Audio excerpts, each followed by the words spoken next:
Hudson here. You're listening to the Nintendo Fuse podcast. Today is episode number 138 entitled Summer of Switch. It is July 3rd, 2017. We are already in July. Pretty crazy how time flies by. And this is the live Nintendo Fuse podcast. Today, I have Steve here with me. Hey, everybody. How's it going? And Barry. Hey, guys. Unfortunately, Greg wasn't able to make this episode, and I know I haven't been around for the last couple of episodes, but I'm back, so hopefully soon we'll have the whole crew back for an episode. But until then, thank you guys for holding up the fort. I was listening in on the old episodes, catching up on it later. Lots of some great E3 discussion and everything, which was really cool. So I want to kind of briefly touch on E3 at the beginning of this, and then we'll get into some other stuff as well. But I just want to mention as well, for anybody watching or listening, we do this podcast live. And so the cool thing about this podcast is basically you can participate and post your comments in the chat, and we will read your comments live on the show. And if you use TalkShoe, you can actually call into the podcast as well and talk to us, which will be really cool. We always love having guest callers as well. The full details on that are on NintendoFuse.com. So definitely excited about hearing what you guys have to say. So before we kick things off, we actually have a little bit of a special giveaway if you're able to attend this event called Play NYC. So I'm going to pass it off to Barry to tell you a little bit about what Play NYC is. So Play NYC is a con that's going on in New York City. It is the first dedicated video game con set in Manhattan, which I don't know why it took so long, but we're finally getting one. It's being put off by Playcrafting. We actually, Steve and myself, we sat down with the CEO, Dan Butchko, for one of our latest industry talks, which you can watch on NintendoFuse.com or on our YouTube channel. And what he explained is that it is going to be 3 floors of gaming bliss. There's going to be independent developers. There's going to be some big name developers. You're going to be able to test out and play games right on the floor and talk to the people who create them. There's going to be special panels. I believe one of them is going to be the head of the ESRB is going to be there. Some sound designers from games like Halo and Just Cause 3. It's going to be a blast. It's happening August 19th and 20th in Manhattan. And so if you're going to be in the area, if you're going to be in New York City or in the New York metro area in August, or you live around here, then this is for you. We have special passes. They are not only free admission in, but the panels are actually only for the press and for the game developers, but our tickets will get you into those panels as well. So they are completely free, and we are going to be giving them away tonight, as well as through social media as well.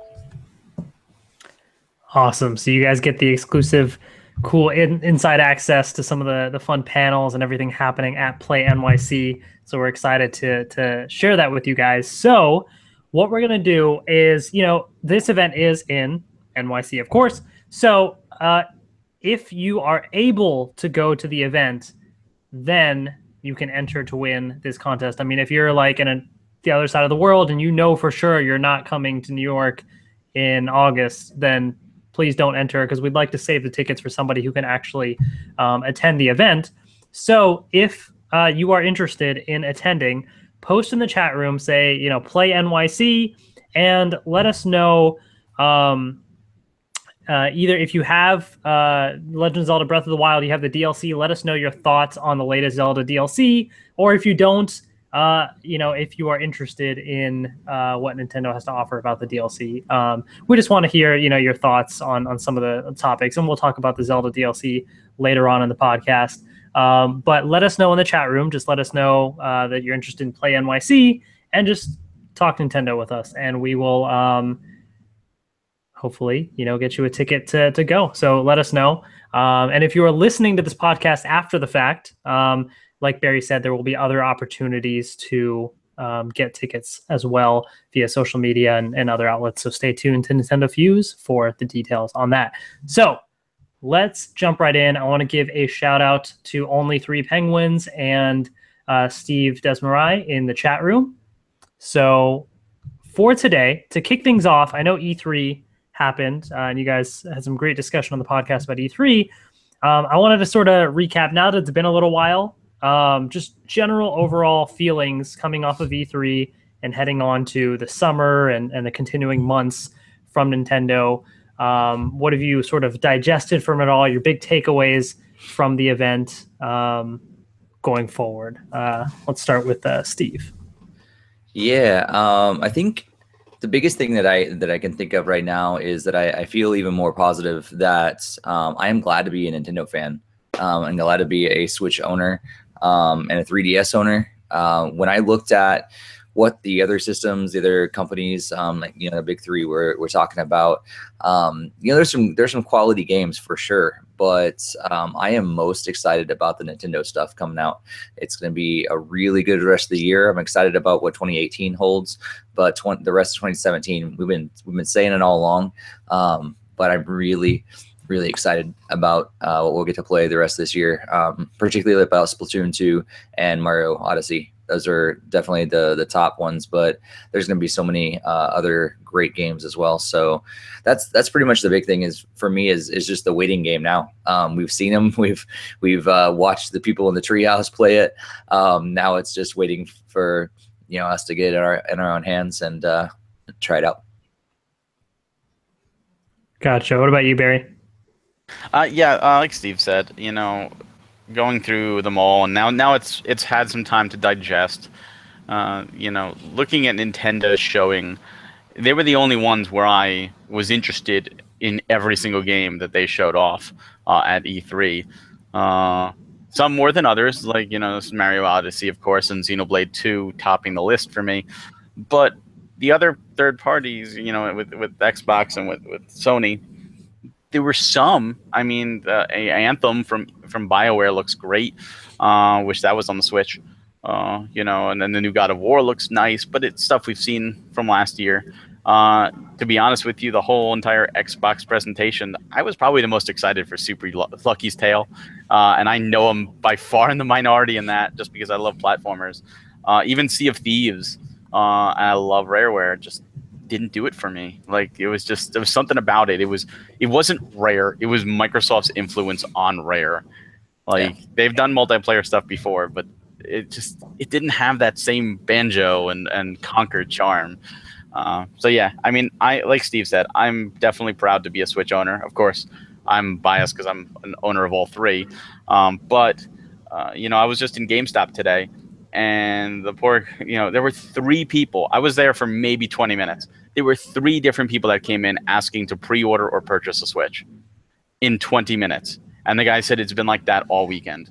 And that just shows, like, Nintendo is back. Like, that wasn't the case with the Wii U at all. Like, Wii U, you couldn't give those things away. I love the Wii U, but you just couldn't. People didn't know what they were. Switch is hot. And as long as Nintendo follows through, doesn't delay their games, we're in for a great year. We're in for a great 2018, and I'm very excited about it. And actually makes more to get it in people's hands. So. Oh, yeah. Plays make more, you know, for other people. Yeah, totally. And it's funny you say GameStop stories, because the GameStop story that I had recently was I went there the other day, and the employee was struggling but trying to convince somebody to pre-order the Xbox One X. And it was sort of, it has the greatest graphics. It has, you know, all this stuff. And forget the PS4 Pro. It's not even comparable.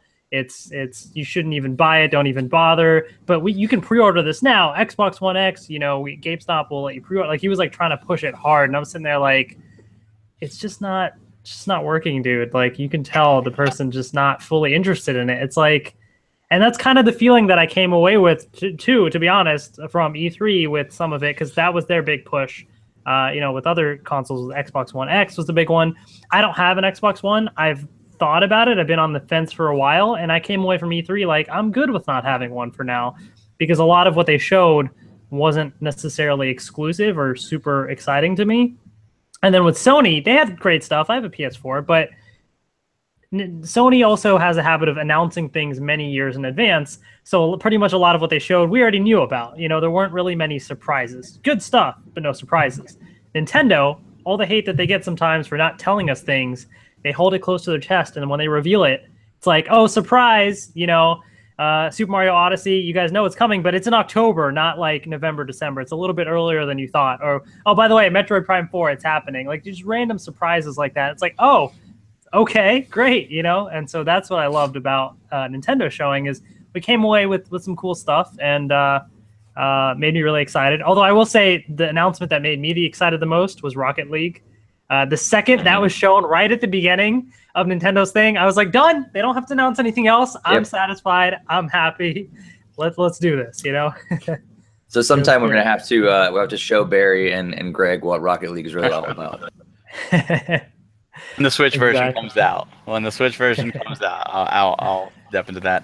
Son, quickly, interesting that you mentioned about the employee trying to get somebody to pre-order an Xbox One X, because you can't pre-order an Xbox One X now for the same reason that we're going to talk about in a little bit. You can't pre-order the SNES Mini in America. Neither have the FCC regulation, so neither are available for pre-order yet. So it's interesting that he was pushing that you can't even pre-order something yet. And if they're taking pre-orders, that's kind of illegal. Interesting. Well, maybe I misheard him or something, because he was talking about, well, he said like you'll be able to order it at GameStop. So maybe he wasn't necessarily saying pre-order right now, but he was saying you can pre-order here whenever, that sort of thing. But yeah, that is interesting. See, what's interesting about the Xbox One X, it's like how if you watch their show, they had the Porsche right at the beginning, like here's the brand new Porsche. It's like getting that car, but not having any roads to drive it on. Like that's what the Xbox One X is. It's beautiful. It is the most powerful console, but it has 0 exclusive games. Every game that comes out for it that is an exclusive is either a launch exclusive, so it's timed, or it's also available on Windows 10. So if you are a PC gamer, and I'm not, but if you are, you can still play those there, where Sony and Nintendo's are truly exclusive titles. Yeah, I think the biggest thing that I took from all that was how much the Xbox One X now being out, like how much it would actually benefit people if they grabbed an Xbox One S instead, because they dropped the price and it pretty much plays almost all the same games, and you still get 4K video support, which and I have a 4K TV. I have a 4K HDR TV, and I still play 1080p games on my Xbox One S, and it looks fantastic. Sure, 4K support would be awesome, but I don't need it. I'm not going to spend $500 on another system just to be able to do that. Like, they look fantastic in 1080p on my 4K TV, and it's a whole lot less money. Right. Yeah, it's very interesting what everybody was trying to push at their conferences, with Microsoft trying to push the Xbox One X and this and that. But I think the console that, in my opinion, that I'm looking forward to the most is actually the Super Nintendo Classic. It's a little bit of a throwback, but I think that console is what I think has got a lot of people hyped. So that's pretty exciting. I think it's something that everybody kind of knew was coming as well, right? A little interesting that Nintendo didn't announce it at E3, but I guess it makes sense because they wanted the attention on the Switch and that sort of thing, and they knew it would generate hype regardless. Yeah, Super Nintendo, the SNES Classic. So real quick, for anybody that doesn't know, it comes out September 29th and it has 21 Super Nintendo games. The price is now $79.99, but it also includes 2 controllers instead of 1. And the games include Contra 3, The Alien Wars, Donkey Kong Country, Earthbound, Final Fantasy 3, F-Zero, Kirby Superstar, Kirby's Dream Course, The Legend of Zelda: Link to the Past, Mega Man X, Secret of Mana, Star Fox 2? What? Street Fighter 2 Turbo, Hyper Fighting, Super Castlevania 4, Super Ghouls and Ghosts, Super Mario Kart, Super Mario RPG Legend of the Seven Stars, Super Mario World, Super Metroid, Super Punch-Out, and Yoshi's Island. So, lots of super titles on the Super Nintendo Classic, and 21 titles. And you heard correctly, Star Fox 2 never released. It was basically almost completed in development, but never released anywhere. Is finally releasing as part of this package. So if this thing wasn't going to be hard enough to get already, good luck. You're screwed, basically. So are you guys going to be lining up a week ahead of time to get the SNES Classic, or what are you guys doing? I don't know about a week ahead of time, but I'll certainly get one for sure. Yeah, I think I learned my lesson from the NES Classic to go ahead and grab one as soon as I can. So, I've gotten my, the different sites, they're supposed to notify me when the pre-orders go up. We'll see if that actually happens. But yeah, I'm going to try to pre-order one as soon as I can, and then, try to get in line and things like that. I don't know about weeks ahead of time because it's never that worth it. But yeah, I'll be signing up, and I know it's cheesy, but like, I know there's going to be people that don't know everything. They're going to be like, well, where's Star Fox 3 through 63? Because we got 1, 2, and 64 now. So for all the other people that have no clue about it, yeah, I think it was funny actually just looking through all the super stuff. It was like super this, super that, super this, and I know when the 64 Classic comes out, it's gonna be the same thing. It's like everything's gonna be something 64, something 64. Yeah, I'm excited about it. I'm excited about checking out Star Fox. I'm a huge fan of Star Fox, and it'd be cool to actually play this game that's been just basically, stuck in a vault for this long. I mean, I know that there's been stuff leaked out and people have gotten it, and played, demos or whatever of it. But this is like the actual game. So that'd be cool. And I heard, I don't know if it was true or not, but I heard that the developers themselves didn't even realize that they were going to release Star Fox 2. So that was kind of fun. I bet they're like sitting around going, they what? I thought well, okay. So I don't know if they were, I hope they were surprised in a good way. They were like, no, we got to go back to this work on this game that's like 25 years old. But yeah, I'm looking forward to it. Cool. What about you, Barry? Yeah, well, with the NES Classic, I took the seat of, you know what, I don't need it. I'll get it down the road. Eventually, it's going to be readily available. I'll probably find one on Craigslist for $30-40, and that's when I'll pick it up. And then they dropped that bombshell like, hey, guess what? Discontinued. This is the last time of getting it. So suddenly it was like, crap. So there I was in the morning of Best Buy to get my NES Mini on the very last day that you could get it. At least the supposedly last day. I've seen some places in Florida, some Toys R Us have been getting them. But so yeah, I'm not going to make that mistake. I'm getting the Super NES Mini as soon as I can. Again, probably not weeks in advance, but I will pre-order Amazon or Best Buy or whenever I can. And when I get a chance to get it, I will get it. As for Star Fox 2, the developers did actually go out and celebrate. There was an article about that, which I'm very happy for them. A lot of people say Nintendo is like the Disney of video games. And this almost feels like, remember back in the day when they're like, oh, guess what? We haven't seen Beauty and the Beast in a while. It's coming out of the vault. And it almost feels like, Nintendo's, rotating and opening up the vault. And here's Star Fox 2 after all these years. And, I know that there's been the ROM out there of the incomplete beta. I've never played it. This is going to be the first complete, like Nintendo they either went through and completed the ROM, or they actually had a completed ROM the entire time and it just never got out. Either way, I think this is incredible that it's finally getting released. So yes, this will be the only official release of it. I hope they do some kind of anniversary like SNES cart. Like they actually print out like an SNES cart as an anniversary giveaway or something like that would be really cool. But yeah, the list, the lineup of games is great. Every game there is a winner. Some games that are missing that I would love to see, and I'm curious why they're not there. DKC 2 and 3, obviously. Chrono Trigger, where are you? Final Fantasy 4, I love 6. It'd be nice to have 4 there as well. And of course Mega Man X2 and 3. Come on, they keep not completing the trilogies unless it's Mario.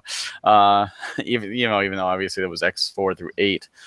We won't talk about all of them, but no, the library is great.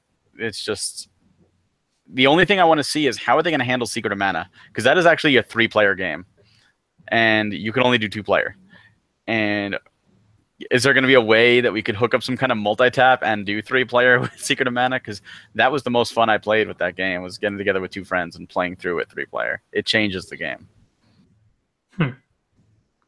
Yeah, that is interesting. I mean, I guess, Nintendo's proven that they don't have an issue modifying things because they're adding a brand new game to stuff. I mean, so they could always modify something with this, or when they release it. But I don't know. That'll be interesting to see. I think it'll also be interesting to see if people will be like what the demand will be, because I think there was a small group of people that were sort of like after the NES Classic they were burnt and they're not going to do the Super Nintendo Classic, but then Star Fox 2, and then everybody's like, okay, never mind, I have to get it. So demand's going to be high, and everybody's not going to want to make the mistake of waiting now too. So it's going to be even higher right away. So it's going to be quite a challenge. So we shall see how that goes. The in the chat room, only three penguins said the SNES version of Yoshi's Island being re-released for the first time since the cartridge is almost a bigger deal to me than Star Fox 2. So that's interesting. And Richard R says, I'm glad they're releasing the SNES Classic with 2 controllers this time. No need to hunt down an extra controller. That is also very nice. But interesting precedent that they're setting with this. Makes you wonder if they ever do like a Game Boy Advance Classic and Mother 3 is on there or something like that. If that's how they get you with that one. So we shall see. And it looks like the cords are longer this time, so everybody can maybe rejoice. I don't know if they're long enough, but hey, they're longer. So I was just waiting because I knew they were gonna be like the same length. I'm like, seriously, Nintendo, like, are you listening at all? We hate this. So at least they made them somewhat longer. Are they still like the Wii Remote connectors, like the same? Yeah. Same one.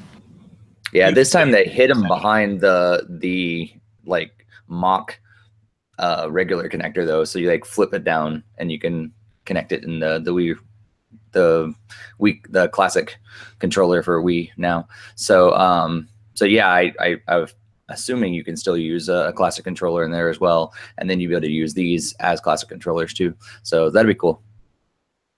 See, Hassan, you're talking about Mother 3. It's really bothers me now that they did the Star Fox 2 thing. Why wasn't Earthbound Beginnings put on the NES Classic? Because they put it out in the Wii U eShop and the Wii U bombed, so not many people even knew it was there. They could have been perfect to throw it on the NES Classic as well. Not that it needed another game to sell because it's sold out, but that would have just been like another icing on the cake. I think the short answer is it's Nintendo. I think we've long learned. Who knows? I mean, hey, lately whatever they're doing is working, but I still can't predict what they do. I don't think any of us can.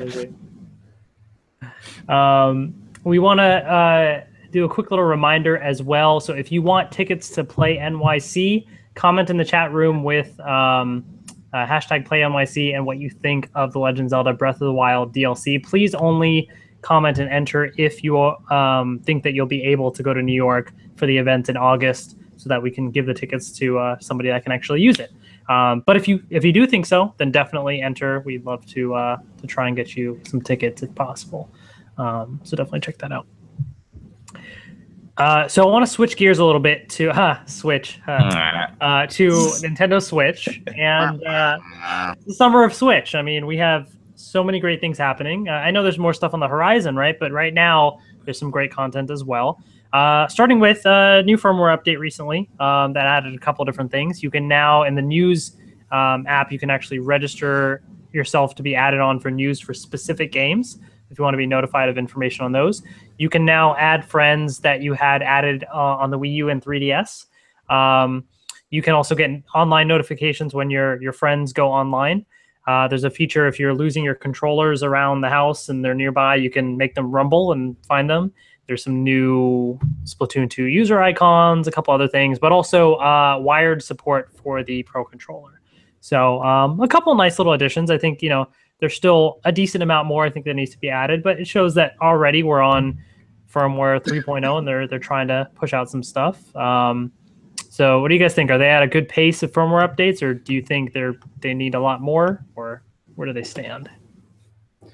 I think they should have already gotten the mobile or the mobile app and the online rolling like they were supposed to already. And I think they're lagging behind. I still think they're lagging behind. I would like to see more. But at the same time, this is what I think they're probably saying is, hey, it's still selling like hotcakes and it's not even fully rolled out. So what's the hurry? And like, as an owner, I get ticked because I'm like, I know this system can be better. I know they've got things in the pipeline and I want to see them. I want to experience them. But as a company, I know that they may be sitting back going, we got time to flesh this out a little more, because really they're still flying off the shelves and it's not even fully rolled out yet. So yeah, I think what they released is cool, but I think that should have been, you know, a month or two ago, and they should be on to the next thing by now. So yeah, I'm a little impatient with them right now. Right. What about you, Barry? Yeah, I mean, they're at a good clip. They don't really need to go at, you know, max speed, so to speak. Some of the new features, like the finding your controller, is pretty handy. Thankfully, I haven't had to use it. Adding friends from Wii U, you know, that should have been there from the start.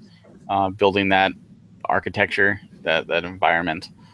The online, I'm actually glad it's delayed, because that means we don't have to pay till next year. And as for the phone app, it's called Skype, Steve. It already exists. You could also use Discord. Not that I'm that excited about this phone app. I just know it's connected to the overall idea of connecting us online. I care less about this phone app because I think it's stupid. But you can listen to previous podcasts. Let me tell you about that. But yes, I just think the whole idea of it being rolled out is of course, I would expect. I was playing. The other thing that's really a weird omission. Now I know the Virtual Console. People will say, "Where's the Virtual Console?" That's been beaten to death. Surprising that it's still not there, but maybe they were just working on the SNES Classic too much. But where are? Not that I'm even planning on using it, but where's Netflix? Where's Hulu? Where's YouTube? Like, these seem so staple. And yes, we could do it on our phone. We could do it on every other device. But why not on the Switch too? Especially if that's your one device you're bringing on the plane. You want to game for a little bit, and then, hey, I want to watch a movie. You know, this is their advertisement. This should be there. You know, I think December, or not even December, November, maybe even early October, it seems like Mario Odyssey is going to be the launch of Switch. That's going to be the true grand opening, so to speak. The soft launch will be over October 27th. That is it. So if it's not there by October 27th, I think they're in trouble. If they can at least have them out there at that point, that's going to be okay for the holiday season, because that is a huge selling point. There are tons of kids who want to steal their parents' tablet to watch movies, or parents just give them the tablet to say, you know, to quiet them down. Here's your Switch. It's your gaming console. You could take it with you, and you could watch movies as well. I mean, that's sort of what they tried to do with the PSP. It didn't really work, but they tried. You know, you can have Netflix on your 3DS. It's not very good, but it's there. It's on the Vita. Why is it not on the Switch at this point? Right. Yeah, and it's one of those things. And it was weird because when the Switch first launched, it was sort of well, we don't know if these types of things are going to come to the Switch. And then recently, I think Reggie just did an interview where he mentioned that they want to bring that stuff to the Switch. I was like, okay, finally. Like, at least they're not like saying they don't want to do it. Like, it's still weird that they haven't released it yet, but at least like they want it to happen versus the initial, well, we don't know, you know, the Switch is for gaming. And it's like, well, hold up, that makes common sense. Let's release Netflix and stuff on there, you know. So at least they've kind of changed their tune a little bit on that. But yeah, you know, I think there's a lot more they need to do. For me, it's the biggest thing is the save data. I want to be able to move my save data from the system to the memory card and back, and be able to back stuff up. Now, there was an SDK leak recently that kind of talked about, it was an early version of the SDK, and it talked about some sort of save data transfer or backup functionality that was planned to be implemented, but who knows when that'll happen or if plans have changed or what. I mean, not that I carry my Switch around too much, but there's always that small fear that if somehow it drops and breaks or something, I'm screwed. My Zelda time, everything, I don't know what I would do. Like, so hopefully, you know, that doesn't happen, but Nintendo's got to fix some of that. Oh yeah. And I think even if I don't mind, I think if they don't allow that, but I would at least like some sort of cloud save. And maybe it's actually, with Nintendo, we're more apt to see the SD card, be able to transfer it that way instead of a cloud save. But maybe they'll roll that into the online stuff. That would be awesome. And I would love it if it just kind of did that in the background. And I knew that at some point, maybe it didn't save everything, but I've got something saved. If, the Switch does crash, I can get another one and get, even 90% of what I had at the last backup would have been nice. But yeah, I think it's really odd if that happens. Like you're basically screwed, and that sucks. Yeah, and I think that's even more important on a portable system, because if it's a home console, you're not going to take it out. It has less chance of getting damaged. But when you have a portable system and you have 200 hours in Zelda, or 200 hours in Disgaea 5 complete, and then you break your Switch and then suddenly you lose that data, that's the heartbreaking. I mean, that's weeks of your time now just gone down the drain. They need to do something where at least you could back it up, and that's so important. Right. Yeah, well, hopefully, they continue to release these firmware updates. We've got some frequent updates on the Switch so far, so hopefully they continue that, but add more of these important features that the system needs. But alongside that, I was going to say real quick, actually, one of the things that I am excited about is that the system is still really fast. I think that was something that we had talked about when they do start rolling out more features and everything, that we were hoping it doesn't slow down the system, because it is pretty quick right now. And it seems like even though it's not a whole lot they've added, it is running pretty quick. And that's a good thing. I hope they keep that up as they release more and more features, that they keep that system speed up the whole way through. Yeah, totally. And a lot of the individual game updates too, for like Zelda, Mario Kart, those have also sped up the game loading menus a little bit too. So like overall, the system even feels a little snappier, which is great because it's already pretty fast. So yeah, that's definitely been great for sure. So on to the games. So we have The Legend of Zelda Breath of the Wild, and the first DLC pack is out now, the Master Trials. This DLC pack has the Master Mode. It has the Trial of the Sword, the Hero's Path feature where you can see on the map all the different places you've been to, and then all the additional armors, the Phantom Armor, the Tingle Suit, Majora's Mask, the Korok Mask, and then also the Travel Medallion you can place somewhere and act as a travel point. So this DLC is out now, and I've been playing it a decent amount. I've found all the individual items, and I kind of like that the game just doesn't give you the items up front. I'm not going to spoil where you have to find them or anything, but it's kind of cool that like they give you little hints of where to go, but then you get to explore some more, and I think the coolest thing for me, I haven't done the trial yet, and I don't think I'm going to do Master Mode because I heard it's insanely difficult. But Hero's Path, the mode where it shows you on the map where you've been, I kind of had fun for a while just watching the replay to see, the order of where I went. I was like, oh yeah, that's where I did that. That's where I did that. And then when we're all finished, I realized there's a decent amount of places on the map that I just kind of passed over. So I spent the last, couple hours just sort of exploring those areas, finding shrines that I didn't see, and just different side missions and different stuff. So it's pretty cool. I like that feature because then I can really find all the pieces that I didn't get to explore and check that out. So it's been really cool. Have you guys gotten a chance to try much of the DLC yet, or? I have not actually, but I'm probably not going to try the expert modes and all that other stuff. At least right away. I mean, I might eventually get to it, but it's not something I'm going to go to right away. But the thing that I am excited about most is is it called the Hero's Path? The thing that you're just talking about, how it shows where you've been and everything, because it's been a while since I've booted up, because life just got busy and I've been playing some other games and everything. So going back to it, it has been slightly daunting, because I know that I'm gonna have to like put myself back into the right mental space. Like, okay, what was I doing the last time, and how did I get here, and what was the point of going here, and I was going to do that thing, and so I am excited that now I'll see at least the path that I was on and be able to like help it, help me remember what I was going to do. And so that's gonna be helpful. And like you said as well, when you go trying to get all the different shrines and all the different, collectibles and everything around there, it's going to be so helpful to be able to see, oh, I've actually totally missed this entire area. I thought I went everywhere on the map, but I totally missed that spot. And to be able to go there and then check it out. Like even on the Great Plains, I know that there's spots that I haven't met because I still haven't found that stupid rock monster yet. And so being able to look at the Great Plains, we're like, oh, that's probably where it is, because that's the one spot I haven't been to. So that'd be kind of nice as well. I feel like it's almost a little cheating, but at this point I'm okay with that because I played it a lot, and not as much as Barry, but I played it a lot, and so I'm okay with the game helping me out now. Right. Yeah, I hear you. I didn't get a chance to actually mess around with it till today. Life's been very busy this weekend. So the first thing I did was actually Heroes Pass.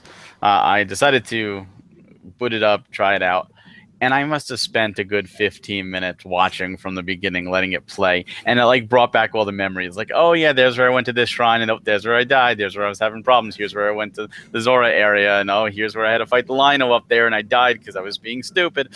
And I'm just like watching the whole thing transfer, and I like the golem, or the stone Tatalis. It's like, oh yeah, there's where I missed him on the Great Plateau. Like, why I missed him. I never went to that whole section the first time. And when I had the whole thing open, and it had all 230 hours was actually there, and it still showed some lines, like some space for some more. I saw spots on the map that I had actually never walked on, walked on. And I think it only counts when you're on the ground. It might not count in the air totally.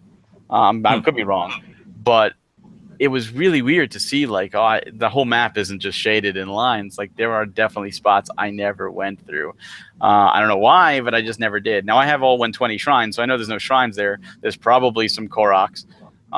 So I will, I might sit down and go through some of those areas. Like, hey, let me just go see what's over there.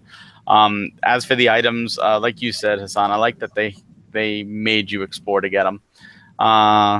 They were in really weird areas. In fact, one of them was in a ruins that I had actually never been to. It was never listed on my map. I had no idea why. So I was like, oh my God, like this was not here. So I gained a little percentage with that too. But yeah, I got them all. I got every item. And then I went to the Trial of the Swords, and I did the first one, and it was a lot of fun. Like, it made me think. Like, I just couldn't rush into it. I'm like, all right, I gotta play it safe and figure this out. So I'm excited to go into the others. The second and the third tier of that. As for Master Mode, I'm probably not going to touch it. There's just way too many games and not enough time, and I put 230 plus hours into Zelda already. I don't need another 200 plus hours to get through it on hard mode. I'll wait for the December DLC story, and I'll play through that. But it's nice if that's your thing, but I'm not going to touch Master Mode. Right. And with Master Mode, by the way, so I'm probably not going to touch it anyways, but the nice thing is it can actually, you can start Master Mode right from where your save file leaves off, and it creates a separate save file. So you don't necessarily have to start over as well. Some people, they played halfway through the game and then they started the Master Mode and they just continued from where they were, but on Master Mode. So you can also do that as well. But I've heard stories of how difficult it is, and I'm like, I think I'm okay with the current difficulty on the game. I think I'll pass on that one, but definitely a nice option to have at least. So that is The Legend of Zelda Breath of the Wild DLC. The only 3 penguins. I mentioned that the DLC has a fun little glitch. There's a mountain that has a treasure chest that spawns in the sky, falls down from out of nowhere, tumbles down the mountain, despawns, respawns, and falls again. You can use stasis to grab it, and there's nothing special in it. I don't want to spoil too much, but it's kind of funny that it's just a respawning, chest or something. A little fun little thing. Pretty cool. So yeah, lots of new opportunities to explore around and find new places that you may not have realized that you missed with the DLC. So pretty cool. I wanted to also briefly mention something because I forgot about this earlier, but Mario Kart 8 Deluxe did also get an update recently, and it fixed, not necessarily, I guess I didn't even know that some of these things were issues, but in a lot of the online play, there's a lot of these little glitches or certain enhancements or changes that they made to the game, where players who are behind in online matches will now receive items geared towards catching up more frequently. There's a couple things where the item wheel no longer spins continuously in online matches. The boomerang now returns to the first slot if possible after a player catches it. So I know that's definitely a change there. Less communication errors no longer occur frequently while spectating or after spectating online matches. So a couple little enhancements like that. Have you guys been playing Mario Kart at all recently? Have you gotten a chance to try out any of these changes? I have, and honestly, I didn't realize that any of these were issues to start with. Like, even when I was reading the notes, I was like, really? That was, oh, okay. I had no idea. So it never prevented me, from having fun already online. And honestly, I didn't even notice that those were issues. So great that they're fixing things, but it was never on my radar. Gotcha. What about you, Barry? I haven't gone back and played Mario Kart 8 since the patch. I'm happy to see like they added the facial expressions back to the Mii characters that were for some reason removed. But I am very hurt and upset that they fixed the Inkling Girl's animation for when she got you, because after the Luigi death stare, it was like, oh, Nintendo's getting a little edgier with that Inkling Girl. It's like, all right, Nintendo, way to weasel that in. But no, I'm sure someone had to complain and they had to change it. But it was just funny, like it was just something you would not expect to see in a Nintendo game, but it fit the character because Inklings have attitude. So it's like, oh, this is perfect. So they had to take that out. So maybe they'll bring it back. I was looking through the notes and I was praying that they would bring back elimination in multiplayer with Balloon Battle and bring back the bombs and everything, but they didn't. So I want them to fix Balloon Battle so that it's like Mario Kart 64 again, or at least give us the option to let us have both. But that's still not there, sadly. Yeah, I kind of agree with you. Balloon Battle, it doesn't feel the same compared to how it used to be. But as far as the patch notes go, for the most part, I haven't really seen a lot of these errors. Although there was the one time I tried to actually like live stream some gameplay on my YouTube channel or something for Mario Kart, I got a bunch of communication errors and everything, and that just frustrated me. But it sounds like it happened a lot while I was spectating and about to join and that sort of thing. So it seems like after this patch, it would have fixed it. I've only played online like in friend matches since then, so I haven't really tried. Like just worldwide in general. But the boomerang piece was one I just thought there was a change to the item with the way that it functioned. I just thought that's how it was, but I guess they wanted to, fix it so it returns back to the first slot like how it used to. So I guess, it is I what want it the is. ability to switch items. They need to bring that back from Double Dash 2, because it's really annoying when you get like a banana peel and a coin when you're in first place and you already have 10 coins and all you want is a banana peel to defend yourself, and then the coin if you get hit, but you have to use the coins and waste them to quickly grab a banana peel if you see a shell coming. So they need to be able to allow you to switch back, which items you have.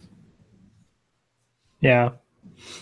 We'll see if they make that. But it's kind of cool to see the vast amount of changes they made because, technically it's a port of a game from Wii U, but they're still committed to making all these updates and ensuring, that it really does well. So that's definitely good to see from Nintendo. Yeah, they're treating it as a new game instead of just a port to make people happy. They're actually, giving it the same, updates a new game would get.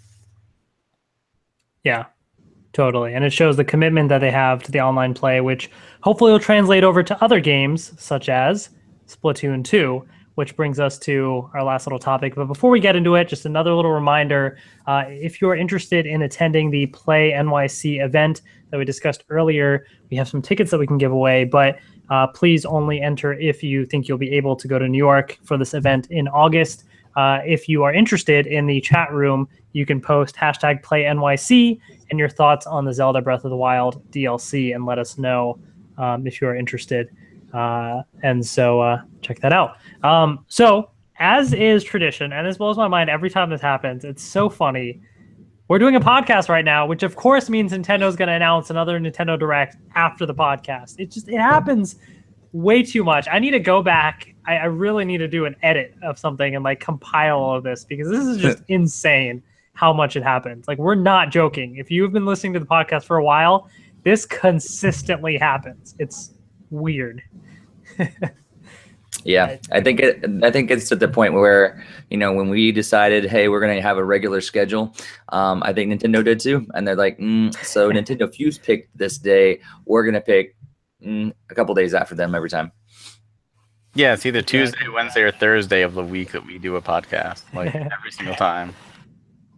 It's like, if you guys ever want a Nintendo Direct, just tell us to do a podcast. We got you covered. So basically, this one is on Splatoon 2, which comes out next month. No, not next month. This month. It's July. Wow. Okay. It's July. That was quick.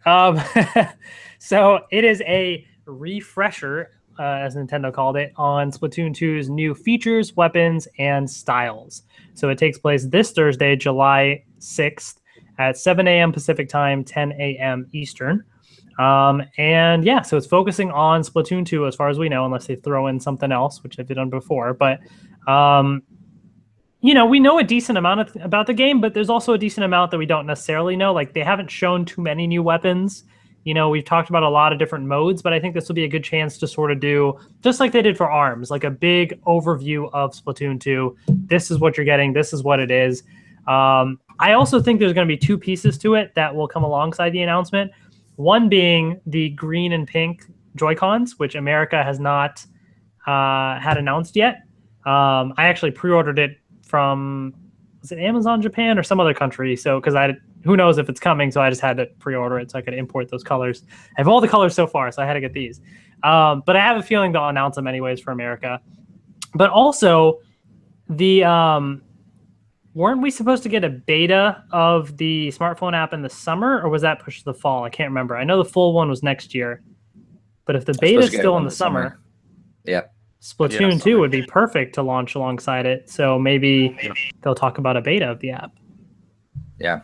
I imagine it'd probably come out with the game, so they might talk about it, and then they'll say, you know, launching the day before or that same day as the game is the beta of the app.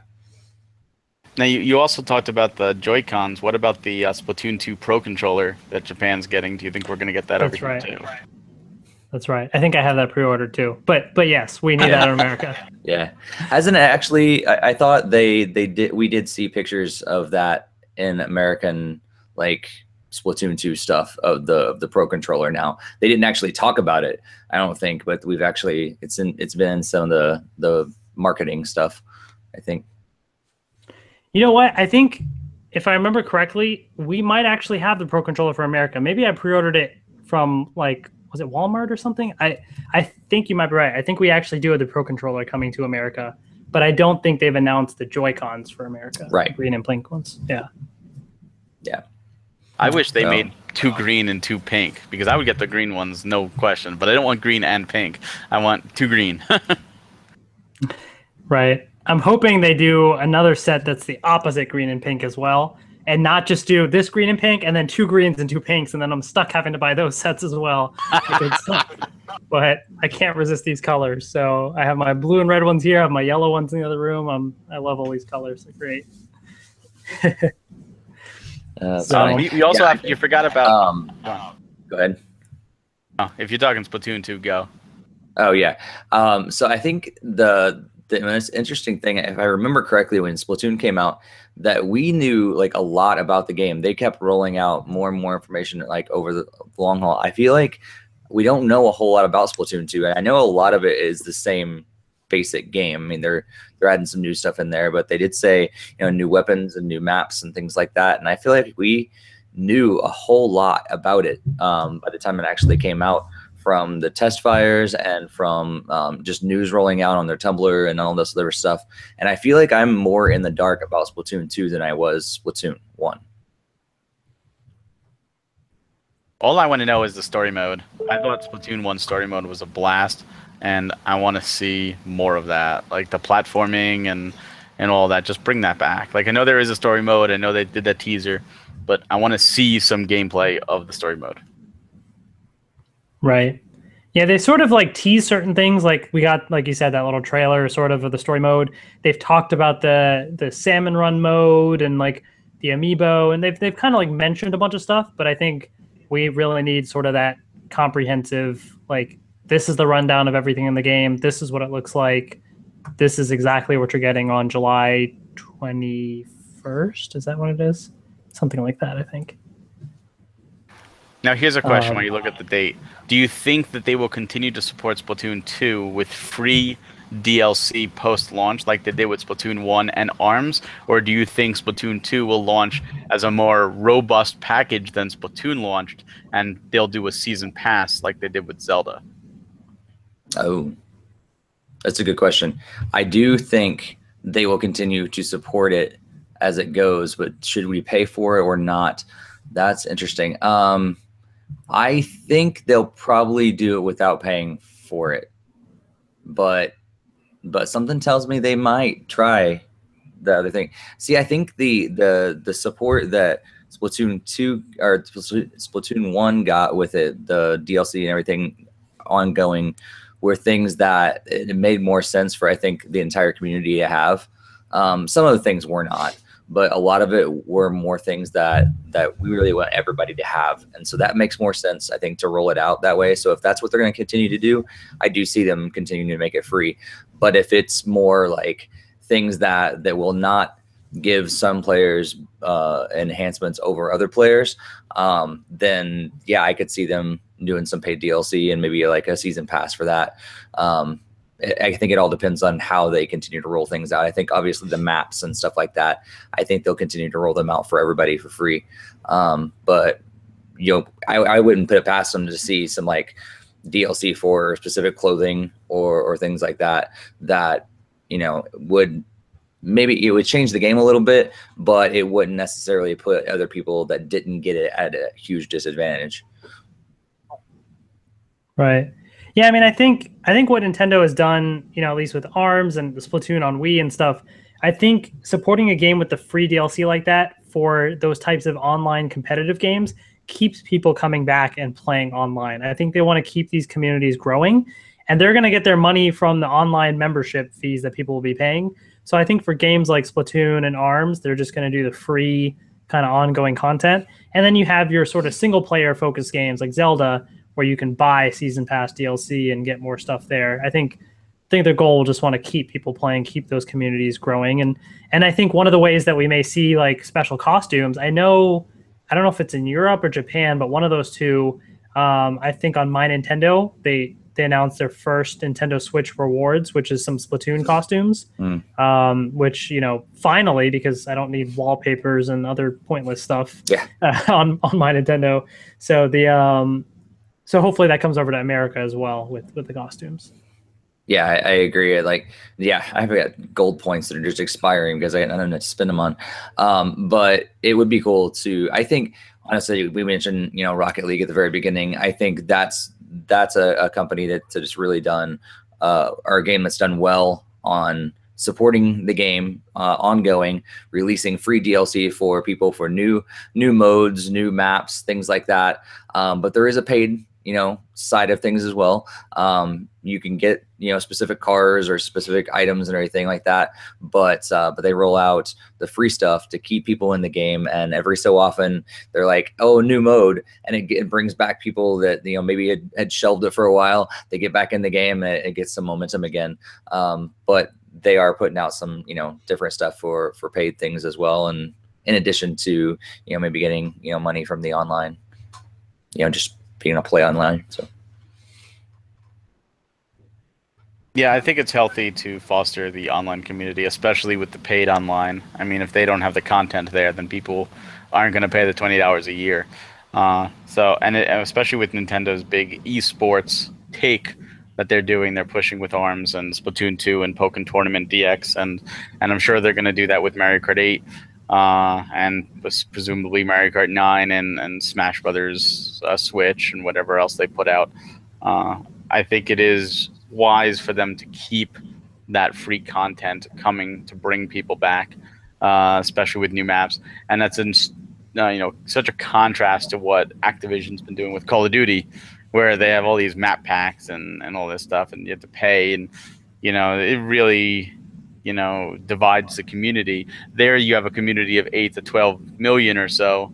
So if you divide it, there's no big deal. I don't know what the community is in ARMS. I don't know if it hit 1 million units yet, but you don't want to divide it. And Splatoon 2, it's most likely going to sell over 1 million units, but you don't want to divide that either because, again, it's small numbers compared to what some other companies are doing.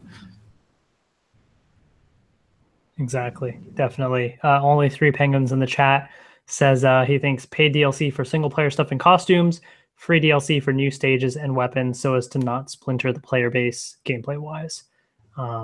So we'll see what they end up doing, I guess, on Thursday. But definitely interesting possibilities. There is one more, talking about like updates and stuff. There's one more big Switch update that you didn't mention, Hassan. I'm sad that you didn't. What's the update? Super Bomberman R. We finally got the costumes from Pyramid Head, and we got the Gradius, and we got the Simon Belmont Bomber along with new stages. I mean, come on, Konami is still supporting that game. Like that is true. We need to give that is true. And it's free. Give props to Konami. Yeah. No, I have the game, but I haven't played it in a very long time. Between Zelda and Mario Kart and everything, I kind of almost forgot about it, to be honest. But I do have to give props. I am actually impressed with Konami for how much they have supported it so far. So for that alone, thank you, Barry, for mentioning that. I think we definitely gotta play some Bomberman again. And to anybody who has Bomberman, go update if you don't. Konami's supporting it, so. And now they're talking about possibly Castlevania. What was that, Steve? I think the big question is have they actually fixed the online now? Yeah, they did that a couple patches ago. Like, is it because I know they said it before that they fixed it, and then we played it and it was crap. So, like, I think they really did fix it. I don't know. I haven't played online. We'll have to do another match and see if it's really good or bad. Although, as terrible as it was last time we did it, there was a charm to just laughing about how bad it was. So we should definitely do it again and see if it is, in fact, fixed. Maybe update our game chat on it. Maybe, yeah. Because we can beta test the voice chat app with Skype. We did it that way last time. Yeah. For sure. The only way you can play with Skype. Yeah, no, definitely. I think it's great to see those types of games get supported. So just to kind of finish things off with the episode today, I know we talked about a lot of different games that we've played or for the summer, but any other titles that you are going to be playing this summer that you're looking forward to? Because this really is the summer of the Switch. I know for me, I mean, obviously Splatoon 2 is coming out, and then Mario and Rabbids in August. So I mean, that's going to kind of cap things off there.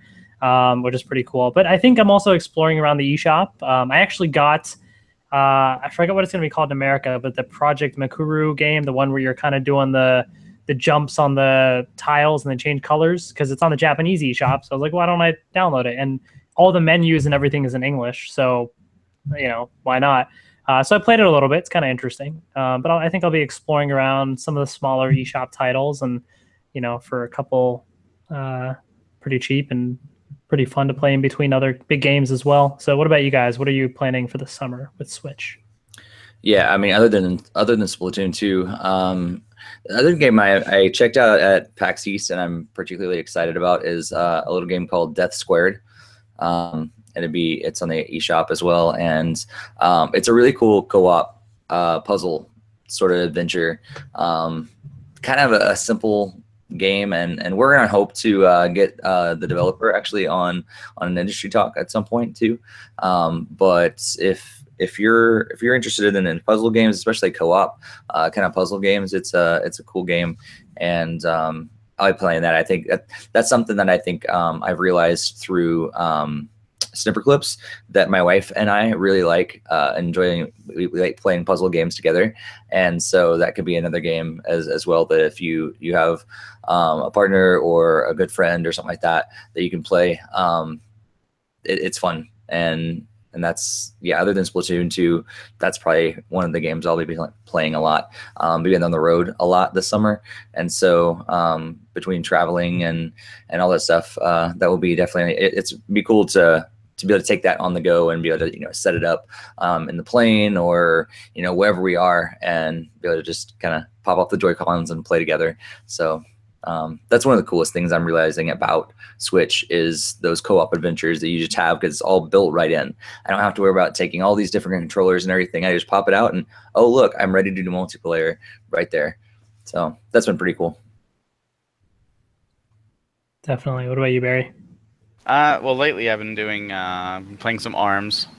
I've been having some fun with that, and Cave Story Plus, which came out. I never played Cave Story before. So that came out, so I've been really enjoying that. And obviously Splatoon 2, I'll probably play. I don't know how much I'll play. That all really depends on how much content Square decides to give us in Final Fantasy 14, and how much of a summer it will absorb. But I'm looking forward to Mario & Rabbids for sure. Like that is a game can't wait to just invest into. It just looks like a ton of fun. And another game that I actually been playing this week, because it just came out this week. It's not actually a Switch game, but it is a Nintendo game.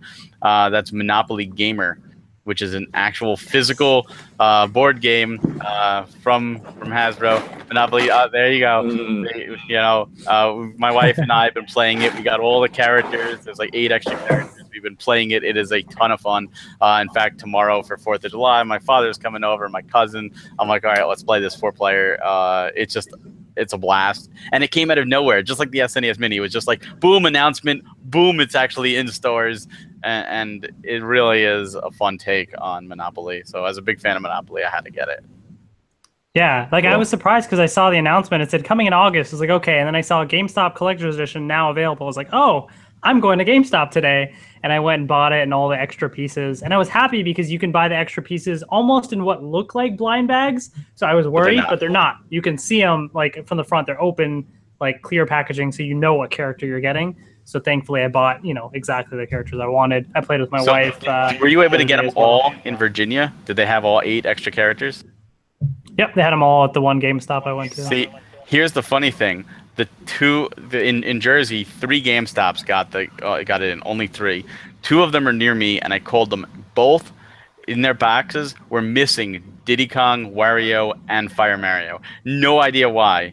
I luckily got contacted by somebody in Chicago who saw me post about it on Facebook, and he picked up the other 3 for me and mailed them. I paid him a little extra for his troubles. So I have them all, but I had to import those 3 from Chicago because for whatever reason, the New York metro area, let's not send them 3 of the 8 characters that we're going to advertise. That is interesting. Yeah, that whole display and everything there. I'm glad you guys mentioned it because I totally forgot about it. I don't know what was going on in my life the day that it was announced and everything, but I totally forgot. So I might have to go to GameStop. I think there are special hours tomorrow on the 4th of July, but maybe I'll go Wednesday. 10 to 6. They're 10 to 6 tomorrow. Yeah. Okay. So, and because GameStop, by the way, for anybody planning on getting it, the regular version comes out in August, but the GameStop Collector's Edition has special packaging. It's got a Bowser figure as well, a Bowser Jr. boss card. So there's a bunch of exclusives you can only get with it. And it's out now, so instead of waiting, you might as well get it now and get the extra stuff. It's definitely what's interesting though is that the regular edition comes with a Bowser boss card. You don't get that Bowser boss card in the collector's edition. You get the Bowser Jr. So technically, the collector's edition is missing that card because Bowser is a playable character. So you have to play. You have to buy both. Well, see, yeah, now you got the collectionist in me, like the completionist in me. Like, oh, great. Well, maybe now I need to. I think, man. Well, there's different dye too. Like the collector's edition has a blue dye, and the other one is a regular. But I think Bowser Jr. is just a carbon copy of what Bowser is as a boss. It's just because we're Bowser's in the game, we can't be a boss too, so they just threw Bowser Jr. in there. Hmm. But yeah, if you really want it, go for it, Hassan. Maybe. But for now, I'll just pretend you never said that, and I'll just enjoy my Bowser Jr. and pretend like that's all that exists. I have enough amiibo and other stuff to collect now in July. We have all that stuff coming out. Oh God, yeah. But it's gonna be a mess. So, anyways, there's a lot coming this summer.